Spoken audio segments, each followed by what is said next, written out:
What's up, YouTube? Today we're going to do an ultra low budget review / comparison of a couple of the popular base pad options for the SIG P320 platform. We're going to look at three of the popular ones that I've used for the last couple of years, so I feel like I got a decent opinion on them, and I've actually tested these, so I know I can at least speak to how they've held up and things like that. I use them for USPSA in the carry optics division. So they all fit the 141 millimeter gauge. Like you see it in the description or the title, the three we're going to look at today are the gray guns, the Henning, and then the Taran tactical options. We'll start with the gray guns because this is going to be the easiest one to talk about. The other two we can compare quite a bit. This one is honestly a no for me. This is the brass option, which I hate to say because I love gray guns. I can't say enough about the uppers, but the base pad is not my favorite.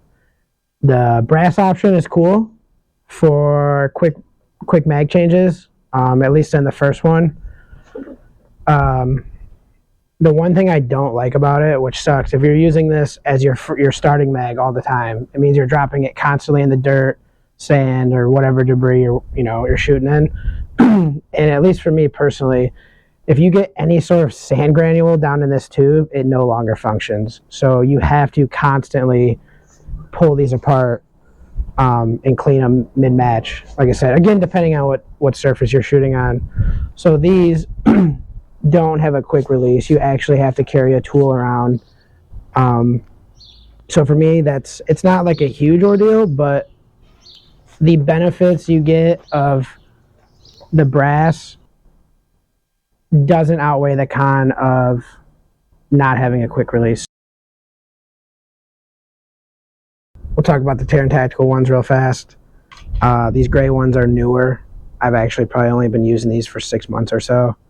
But these black ones here, I've been using probably for going on 3.5 years. I actually just switched them over to the practice mags because I got a handful of each. So let's get into these real fast. Couple of pros on the Taran tactical. I really like that the bottom's flat.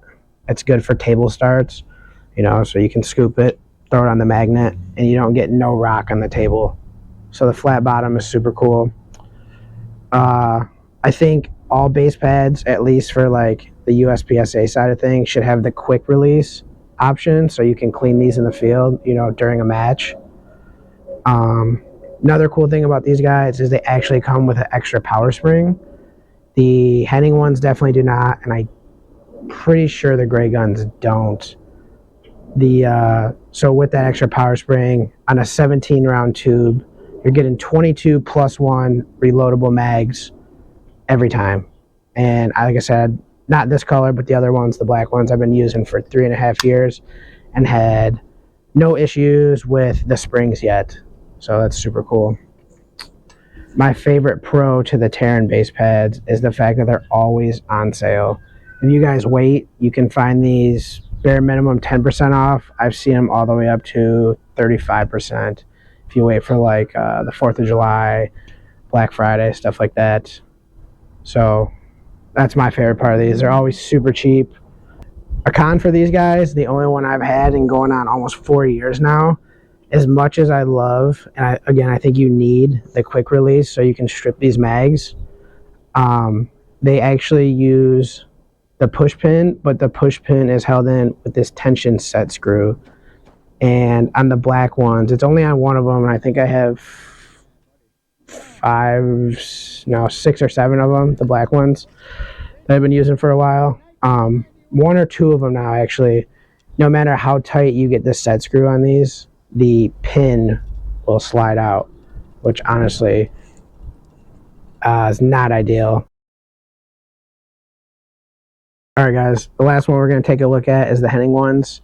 And then I do have a couple of each. I have the plus 5s here that go on the 17 round tubes, and then the plus 1 or 2, whatever they call it, for the 21 round tubes. Both function the same and work the same. So, but my favorite thing about the Henning ones is they also have the toolless release.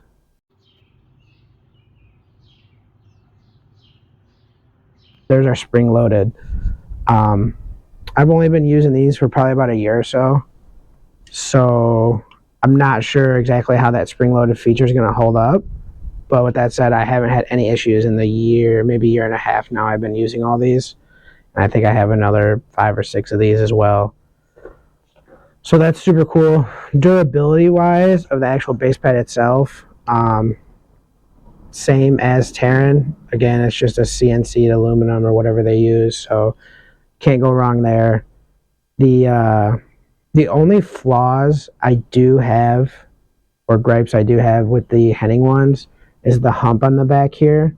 So, like I said, I like the Taran ones because they don't rock on the table. On table starts, these tend to lean to one side. Not a huge deal, but I have had them where they've fallen over.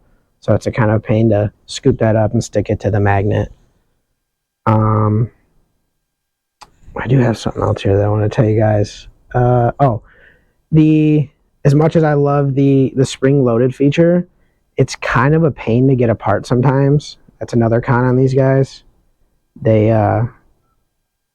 when you get them in there, even if they go through, sometimes they get stuck.